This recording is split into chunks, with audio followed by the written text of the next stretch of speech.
Debbie Wittenbach has asked that I tell her about my brother Bill, and he was known as Daddy Bill in the Wittenbach family. She wanted to know all about how he was raised and his personality and so forth. And I think it is time that we bring back some memories of my brother Bill. When we were growing up, I always called him Billy. He was known as Billy throughout our family. He was 3 years older than me. He was born in 1915. And there were times when he was more of a parent to me than a brother.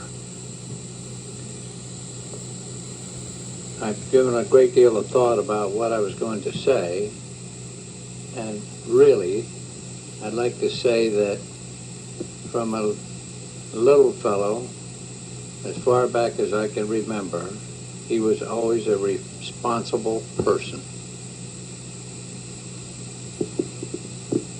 When I was born in Minneapolis, Bill was almost 3 years older than me, and we had moved there because my father was transferred to the best job he probably ever had in his life. But my mother became homesick for her folks and the East Coast, and so we moved back to Clayton, Delaware. And it was a typical childhood, and most of my recollections start after I was 8 years old when my mother died.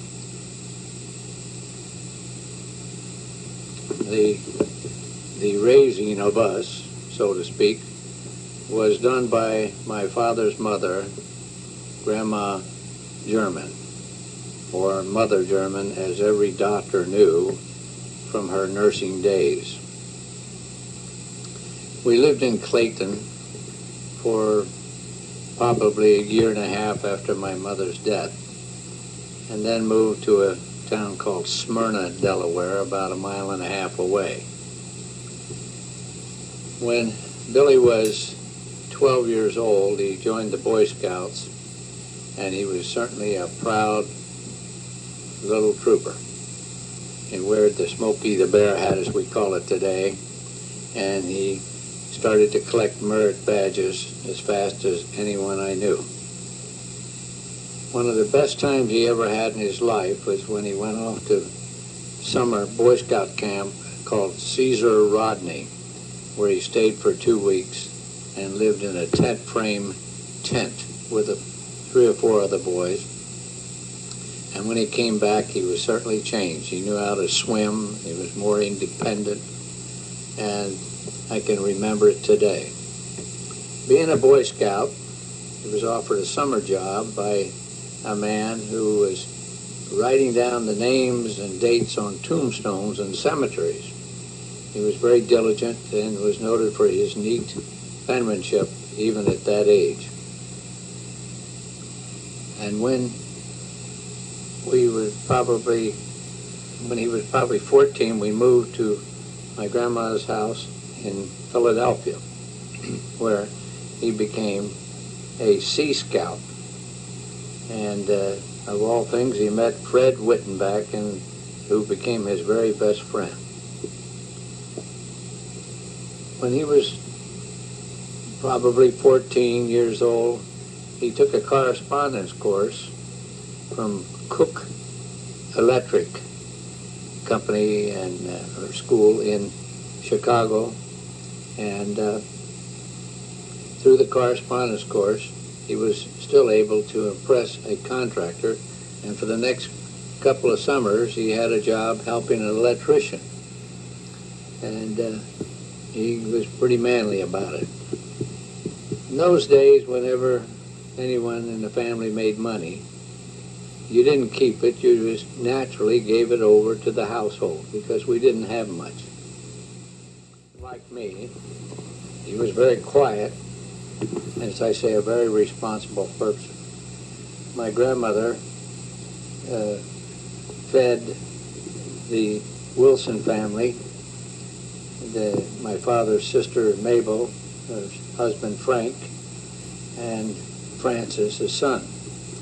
So there was, between myself to Billy, we were 3 years in difference, and then 4 years from Billy to Francis. So every night after dinner, the three boys had to take over the job of cleaning up the kitchen and doing the dishes.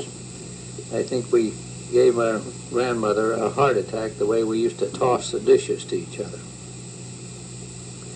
At any rate, when Billy was in high school, he was a very quiet student and never had any homework. While the other students were talking or doing something else, he was busy doing his homework. It always impressed me because I had to have the whole family help me with mine. I can still see him going off to school. He always packed about 6 saltines with peanut butter on them for a little break in the day, and his lunch, he always took a lettuce sandwich. He loved the lettuce sandwich with a little mayonnaise, salt, and pepper. It was his very favorite.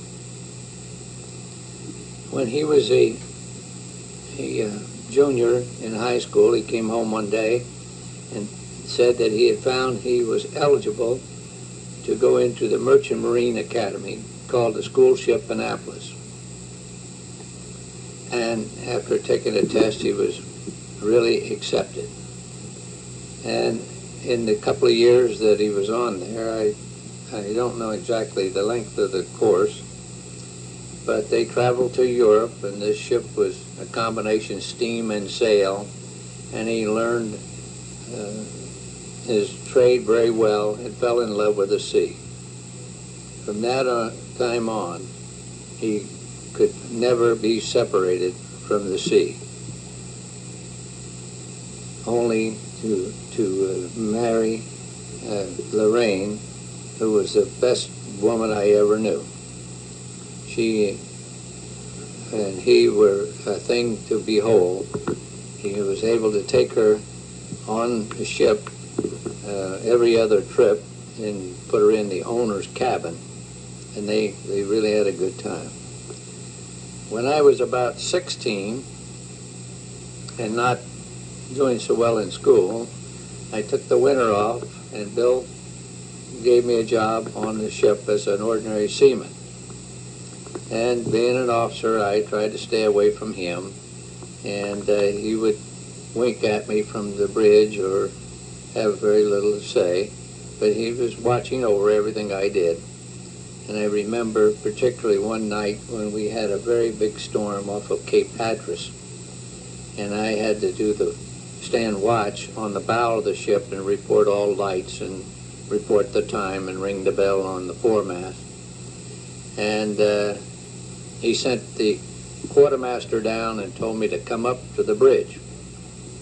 And I stood the rest of my watch on the flying bridge up above the regular bridge.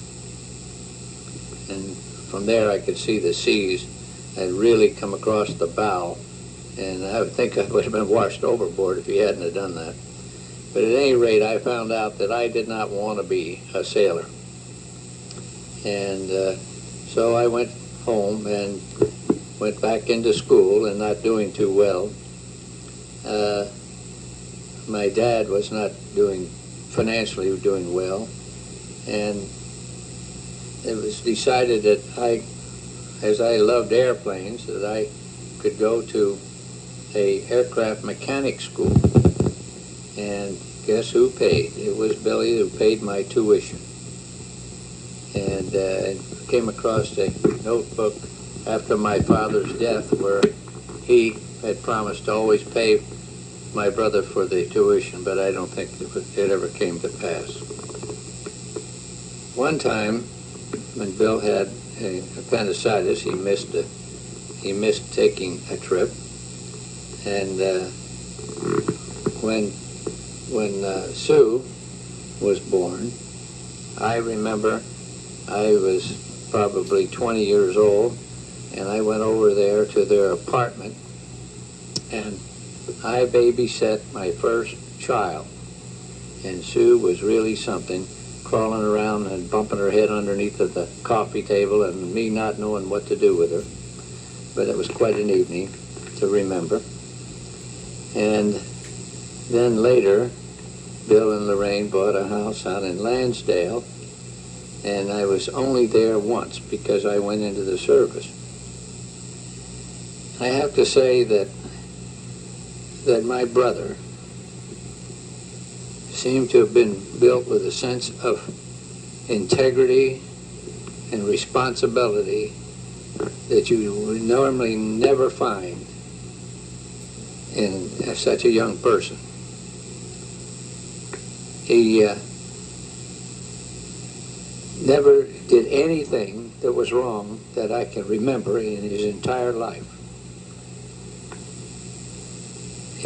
I was shocked when I heard of his death, and I found out that he was calling for help going up the Gulf Stream because he saw the submarine that finally sank his ship, and there was no help to be had. We used to sail just inside of the Gulf Stream going north, which he was doing, and that took you probably no more than a mile offshore of the Florida coast. And when he came to Fort Pierce, they were torpedoed. When the torpedo struck the ship, he was knocked off of his feet on the bridge, and he had hit his head on a concrete column they had poured to support a gun and a Navy gun crew on the top of the flying bridge during the next port, I guess. And so he was knocked out temporarily. Then he came to, in the true tradition of the sea, he wanted to be the last off and assured himself that everyone was off who could possibly get off. And then when he jumped in, there was a life raft, a huge life rafts they used to cut loose and drop in the sea. And it crushed him between the ship and this big raft. I feel completely cheated by losing my brother. How I would love to be his neighbor. I don't care where he would have lived. I would have moved next door just to be close to him. He was a great guy, and he'll always be remembered. I hope you remember him.